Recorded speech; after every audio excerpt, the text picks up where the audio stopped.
अस्सलाम वालेकुम, मैं हूं सलमान चीमा और आप देख रहे हैं चीमा ब्लॉग्स। आज इस वीडियो में हम बात करेंगे अभी जो रिसेंट पाकिस्तान वर्सेस अफगानिस्तान की जो सीरीज़ ख़त्म हुई है उसके अंदर जो भी चीज़ें हाईलाइट होती रही हैं हर मैच के बाद, आज हम ज़रा उन सारी चीज़ों को देखते हैं।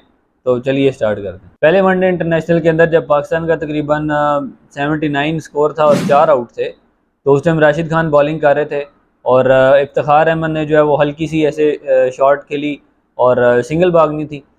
तो जब इमाम और राशिद जो हैं वो आपस में आमने सामने हुए हैं, तो वहाँ पे राशिद ने बॉल लेके तो अपने जो उनके साथ प्लेयर खड़े होते हैं सर्कल के अंदर, उनको उन्होंने पास किया।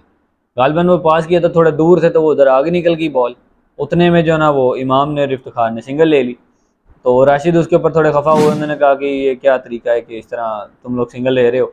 तो उन इमाम ने जो है वो अच्छा जेस्चर शो किया और सिंगल जो है ना उसको टर्न डाउन कर दिया। वो 12 एक स्कोर वापस हो गया, 79 से 80 पे गया था पाकिस्तान, वापस 79 के ऊपर आ गया। अब अगर देखें तो ऐसा कोई सिंगल वापस करने की इतनी ज़रूरत थी नहीं, लेकिन एक स्पिरिट की बात होती है। जब हम बात करते हैं कि जेंटलमैन्स गेम है, कि जब दूसरी टीम के प्लेयर कंफर्टेबल फील ना करें तो ऐसी जीत का भी फ़ायदा कोई नहीं होता। तो उन्होंने वो जो सिंगल ली है उसको उन्होंने वापस कर दिया कि यार वो खफा हो रहा है तो हम इस सिंगल को लेके क्या करेंगे, जीत तो हमने वैसे भी जाना ही है।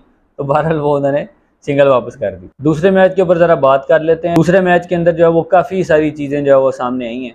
जैसे सबसे पहले जो है वो नो बॉल हुई, जिसके ऊपर शादाब ने जो है वो अंपायर को इशारा भी किया कि आप नो बॉल दें, लेकिन अंपायर जो है वो पता नहीं सो रहे थे या क्या चक्कर था।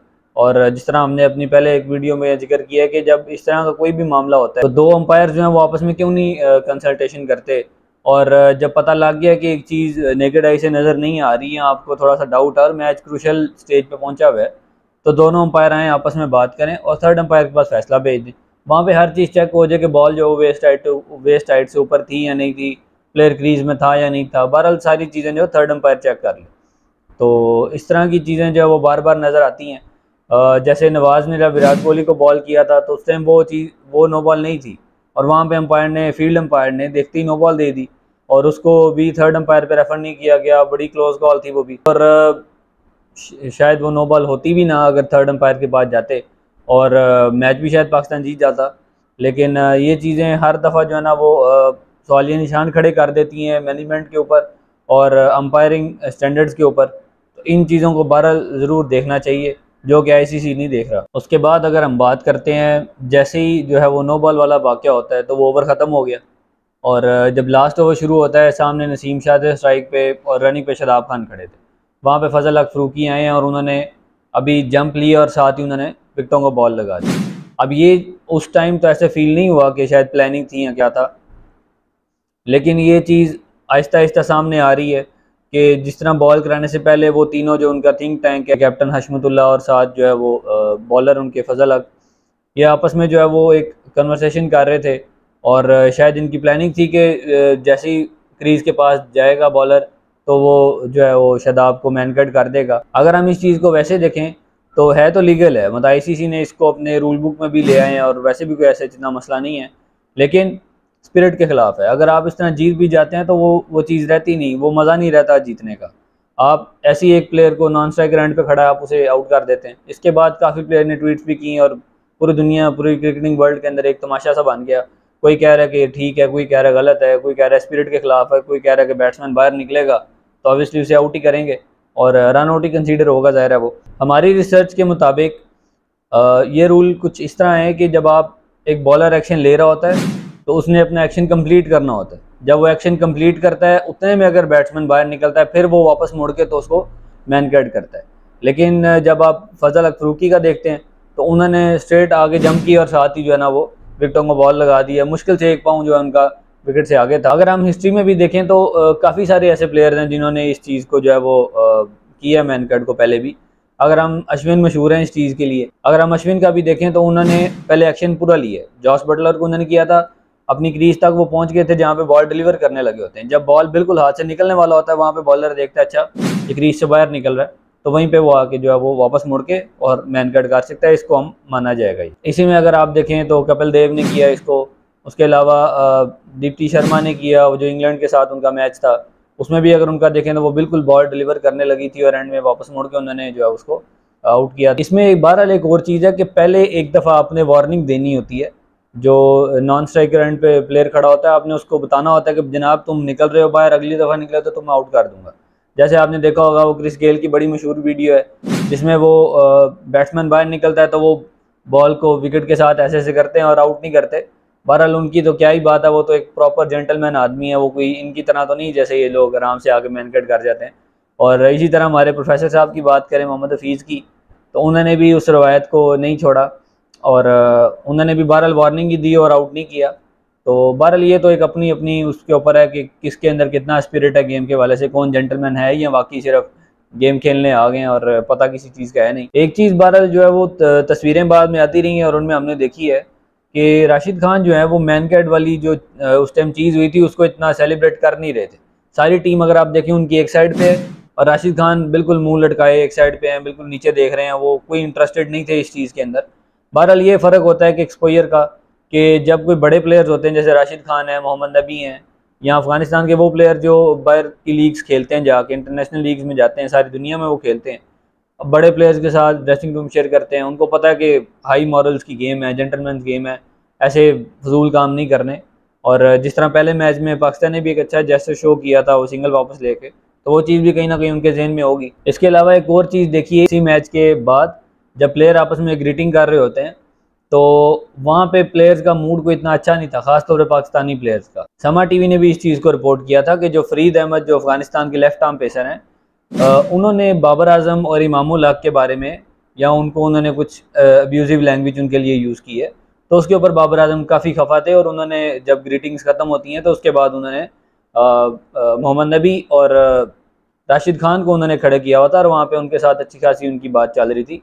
उसके बाद हमें देखने को आया कि अफगानिस्तान की मैनेजमेंट ने और इन दोनों सीनियर प्लेयर्स ने आके जो है इस चीज़ को सॉरी भी किया इस बात के ऊपर, और वो शर्मिंदा थे कि ये ऐसा नहीं होना चाहिए।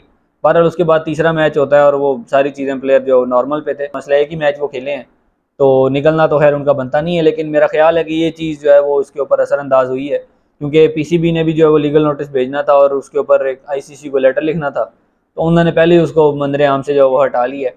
अगर हम देखें तो फरीद अहमद की पहले भी एक कंप्लेंट आई थी जब आसिफ अली के साथ इनका जब वो झगड़ा हुआ था, उस टाइम भी सारी दुनिया आसिफ अली के पीछे चढ़ गई थी, लेकिन असल में हुआ क्या था, उस टाइम भी जब कैच हुआ था तो फरीद अहमद ने अब्यूजिव लैंग्वेज यूज़ की थी। जब आसिफ को गुस्सा आया, मैच क्रूशल स्टेज पे था, तो उन्होंने उसको बैट दिखाया और बहरहाल वो चीज़ आगे चलती रही। अभी भी फरीद अहमद बाज नहीं आए, उम्मीद करते हैं कि अब शायद उनको शर्म आ जाएगी अब, क्योंकि अब वो टीम से भी बाहर हो गए हैं इसी वजह से, अपने बिहेवियर की वजह से। तो देखते हैं क्या होता है आगे। बात करते हैं अगर तीसरे मैच की, तो तीसरा मैच जो है वो नॉर्मली तो बड़ा स्मूथ जा रहा था।